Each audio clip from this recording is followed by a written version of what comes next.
Back here at home, President Biden is set to unveil his 2024 budget today amid a showdown with House Republicans over the debt ceiling. The White House says the new budget will zero in on expanding the economy, lowering costs, protecting Social Security and Medicare, and will reduce the deficit by $3 trillion over the next decade. House Republicans, meanwhile, reportedly still cooking up a proposal that will slash the country's foreign aid budget and take large portions from health care, food assistance, and housing programs in an attempt to balance the budget. Republicans will not have their budget ready for several weeks. Sources close to those working on the proposal say that is because the party cannot agree on a plan for spending cuts. Republican budget negotiators have vowed not to raise taxes or to touch Social Security or Medicare. So then the party now left looking to cut the budgets of other agencies. Joining us now, Democratic Senator Elizabeth Warren of Massachusetts. She is a member of the Senate Banking and Finance Committee. Senator, thanks so much for your time this morning.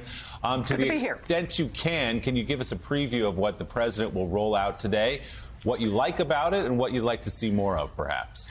Oh, so today is a good day because it really shows you the difference between the Democrats and the Republicans. Start with the Republicans. We know what their budget's going to do based on the cuts that they've already announced that they want to do and how much they want to bring down the deficit. We've actually crunched the numbers now on this. Moody's did an independent analysis. Their chief economist, Mark Zandi, said if you go through with the Republican plan, it throws the country into a recession, and it will cost us about 2.5 million jobs. Now, by contrast, take a look at what the president's unveiling today. He's saying that we need to invest in America. We need to invest in things like child care. We need to bring down the cost of health care. And we need to make certain that those at the very top pay a fair share. If we do those things, we can bring down the national debt by about $3 trillion. The president clearly has a plan that's going to work. Senator Warren, good morning. Jonathan Lemire. Of course, the backdrop to the discussions on the budget is the looming fight over the debt ceiling. And there's been, I know you chair the subcommittee on the debt limit, and there's been a new analysis just released as to what this could mean if the nation were to default on its debt, what it would mean for the economy. Walk us through it, please. Okay, so again, Moody's has done an independent analysis of this and said that if we have a short-term debt default, that it will do two things. Short term, it will do two things. It will throw the country into a recession, and it will put about 1 million people out of work. Really serious, bad stuff. But think about the other half. The Republicans are saying that their price for not throwing us into a debt default are all of these cuts. But the cuts, according to Moody's, will throw us into a recession and will cost us about 2.6 million jobs. So what the Republicans are trying to do here are bad and worse. And what that really means, and this is what everybody testified to in the hearing I had on Tuesday, and when I say everybody, I mean the Democrats and the Republicans who were invited to testify. The economists from all sides said we need to raise the debt ceiling without any strings on it. And then we can go into the debates over the budget.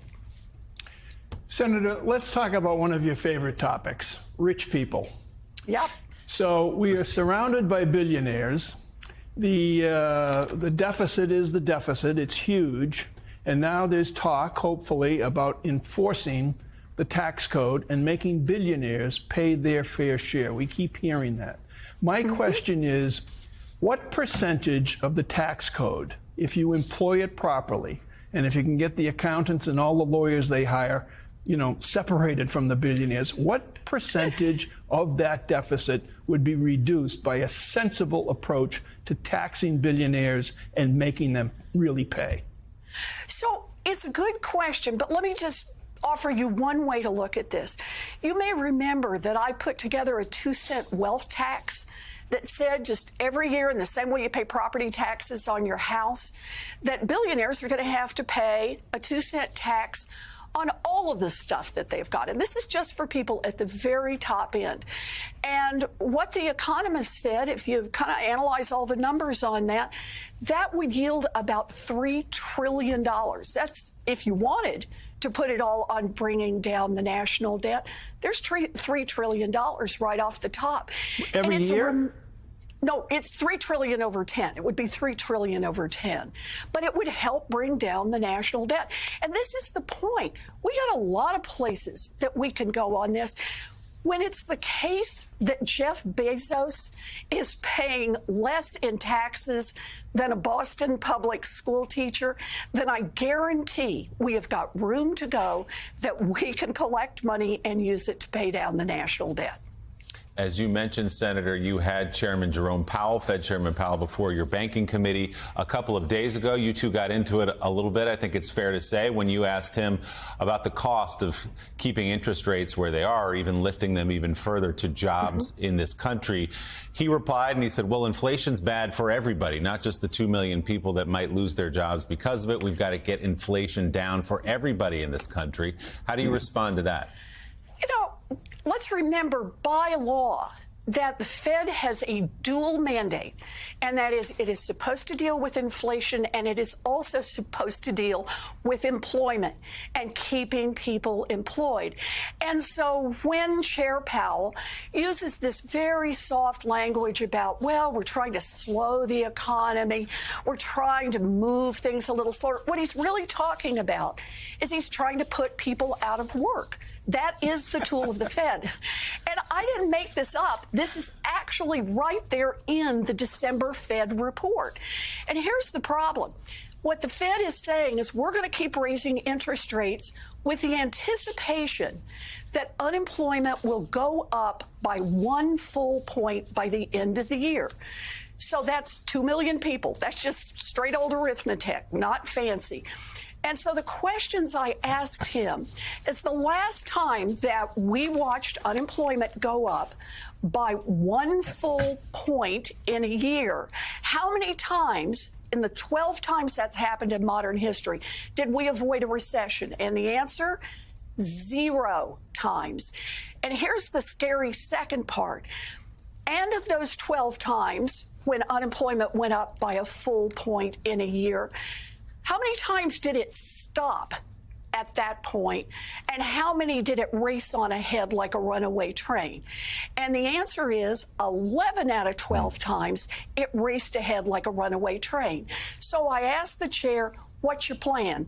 And he doesn't have a plan. And so, Senator, what's your best idea then to get prices down? Because I think we can agree inflation, though it's ticking down, remains stubborn and is too high. And the Fed chairman says the thing I can do is to keep interest rates high. What else should we be doing then, if not that? We've got to look at all of the reasons that prices are up. And we know at least right off the top that at least some of those reasons are price gouging by giant corporations.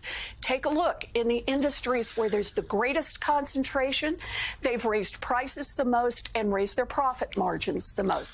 In addition, we've got a war in Ukraine. That's affecting prices. We've got trouble in the supply chain. So think about it. If you attack those 3 problems, you don't put anybody out of work, and you can help bring down prices. The point is, you can't just treat this as raise interest rates and put people out of work, and that is the only way to move this economy forward. We have other tools. They're not Jerome Powell's tools, but we have other tools, and we need to be bearing down and using those tools as well. Senator Elizabeth Warren of Massachusetts, we've run out of time for Mike Barnicle to talk to you about specific market basket locations across the Commonwealth, so we'll have to get to that for you next time. Okay. Senator, thanks so much. We appreciate it. Let's bring